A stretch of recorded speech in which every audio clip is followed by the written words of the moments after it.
नमस्कार, आरती न्यूज में स्वागत है। इस वक्त हमारा साथ सोलोनी है और बिहार के बेटी हैं और देखिए वायरल गर्ल हो चुकी हैं और हम लोग का शूट कर रहे हैं। देखिए सोलोनी के मम्मी बनी हुई है, हम इनका पिताजी बने हैं। वही मम्मी ना नहीं खे सलोनी की भौजिया हम भैया तू बाबू। देखिए हम इनका पिताजी बने हैं इस गाने के लेकर, यानी हम लोग दहेज प्रथा के लिए शूट कर रहा हूँ यानी नौबतपुर में। कैसा लग रहा है आज इस ड्रेस में? आप अच्छा लग रहा है, लेकिन साड़ी में बहुत खींच भर रहा है। सोलोनी जी काफी आप वायरल हो चुकी हैं और भोजपुरी में लॉन्च हो चुकी हैं, कैसा लग रहा है? अच्छा लग रहा है। पहली बार आपने गाना गा रही हैं, शूट कर रही हैं। हाँ। और साड़ी में कैसा लग रहा है? कभी साड़ी पहनी है कि नहीं? नहीं, खींच भर रहा है। सूट ज्यादा पहनती है। हाँ।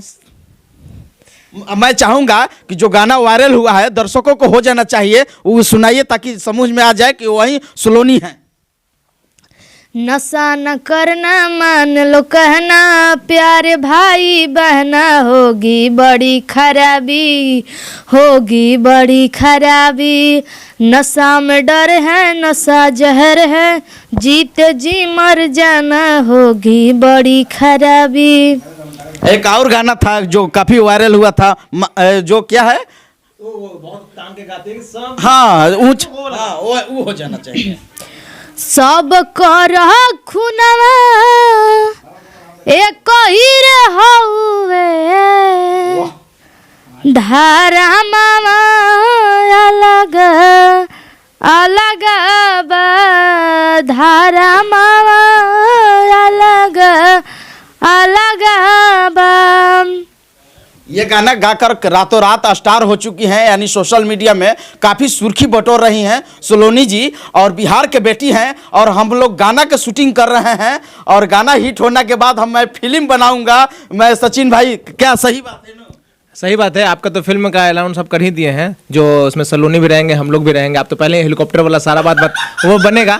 और सबसे बड़ी चीज़ है कि ये जो आज हम लोग अभी शूट कर रहे हैं ये बहुत ही अच्छा गाना है। हमारे ये भैया जो हैं बाबूजी का रोल किए हैं, आप लोग जरूर दिखेंगे। गाना इतना अच्छा है, संदेश दिया जा रहा है इस गाने में कि मैंने गाना का टाइटल ये है कि दारू भगावा कलम उठावा। ये 5 तारीख को सुबह 6 बजे सचिन चंद्रा ऑफिशियल चैनल पे आ जाएगा। चलिए, कैसा लग रहा है? आप भाभी बनी हैं आज।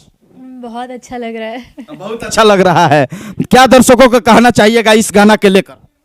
देखिए बहुत बरसों से चल रहा है जो प्रथा को, उसे रोकने की कोशिश किया जा रहा है। तो प्लीज़ गाने पे ज़्यादा से ज़्यादा ध्यान दे करके इसे शेयर एंड सब्सक्राइब करते हुए चैनल को बहुत आगे तक बढ़ाते हुए और गाने का वर्ड पे ध्यान देते हुए उसको नशा मुक्त अगर भारत बन जाएगा तो बहुत बढ़िया रहेगा, बहुत बेटर होगा। बिल्कुल। मैं सबसे बड़ी खबर बता दूं, इस वक्त हमारा साथ सोलोनी है और देखिए वही गेटअप में है जो शादी विवाह का होता है, उसी गेटअप में है और उनका हम पिताजी बने हैं। और मैं देखिए अनोखा रोल है क्योंकि आपको देखने के मिल जाएगा, यानी सचिन चंद्रा ऑफिशियल से आप लोग देखिएगा और ये आरती न्यूज से भी कम्प्लीट जाएगा। और मैं चाहूंगा कि देखिए मांग में सिंदूर है, कैसा लग रहा है कि साथ ये हो गया है।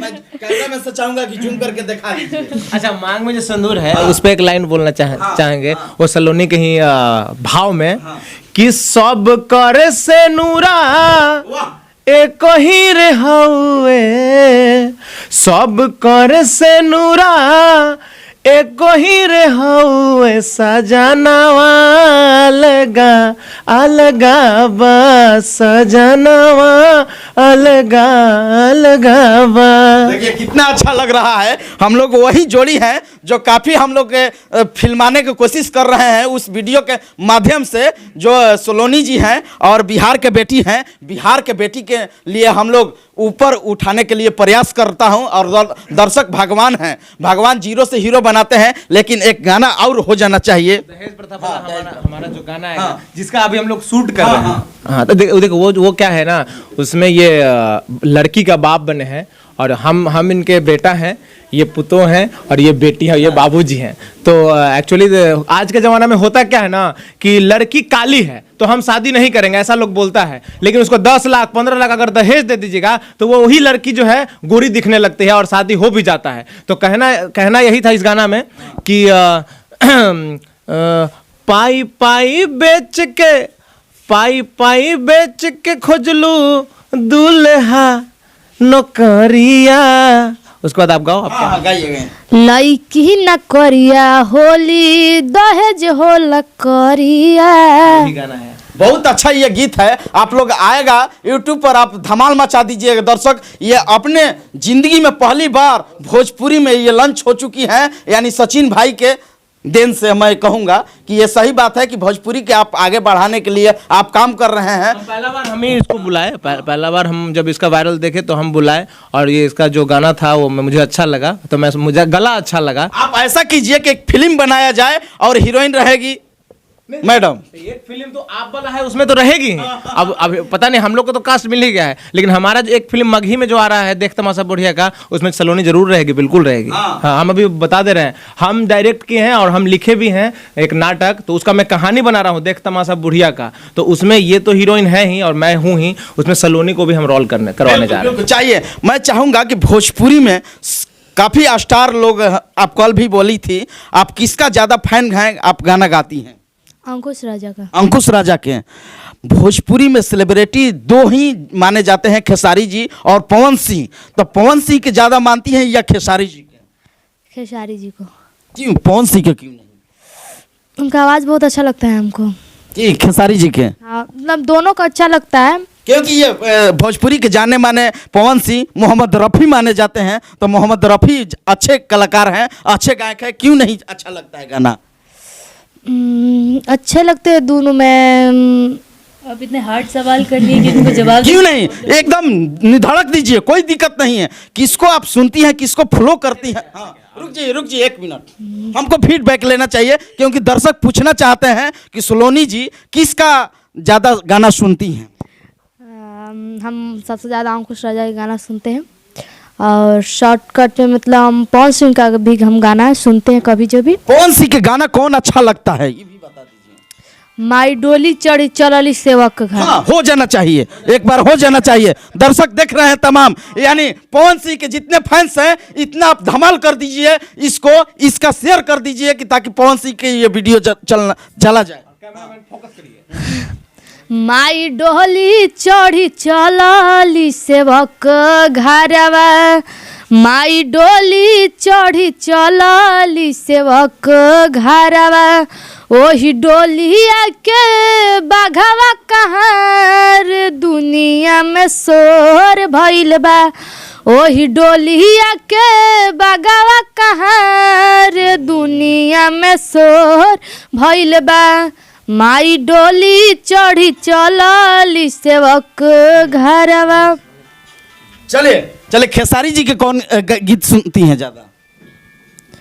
धन बाड़ुए धरती मैया, धन बा तोहर सकतिया हो, तोहरे माटी से बनी दुर्गा मैया के मूर्तिया हो। चलिए, बहुत अच्छा लगा, यानी दोनों स्टार के ये गीत गाते हुए सलोनी जी हैं और बिहार के बेटी हैं, और अच्छा लगता है। चलिए आप लोग शूटिंग पर चलिए। हाँ, गुरुजी हैं, कैसा लग रहा है शूटिंग करके? संगीत भी सिखा। बहुत बढ़िया, बहुत बढ़िया। हाँ, बहुत आपका गांव में शूटिंग हो रहा है? गांव में नहीं, मेरे घर में भी शूटिंग हो रही, जान के और बढ़िया हमको लग रहा है। चलिए, बहुत अच्छा लगा। मैं चाहूंगा कि कैमरामैन से चलिए, हम लोग सेट पर चलूंगा, चलना है ना? आइए, देखिए यहाँ पर गेटअप लग गया है और हमारे साथ डायरेक्टर हैं। कौन? आइए डायरेक्टर साहब।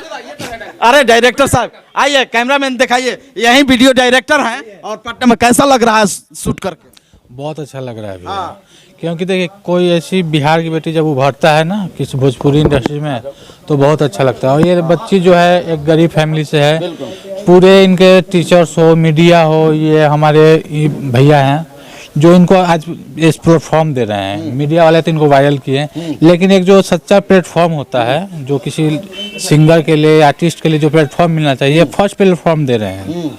तो इनके लिए भी लकी है और ये इनके लिए लकी है, दोनों लोगों के लिए। और यहाँ पे सारे लोग इनको सपोर्ट कर रहे हैं। यही हम लोग को बता रहे हैं कि कैसे कैसे करना है। सारा लोग के ये कैमरामैन है और डायरेक्टर का, ये फिल्म के डायरेक्टर हैं। बहुत अच्छा लगता है, और ये गाना यही सजाएंगे, यही पर्दे के पीछे रहते हैं। इनका राज कैसे कैसे एडिटिंग करते हैं और धमाल कर जाएगा।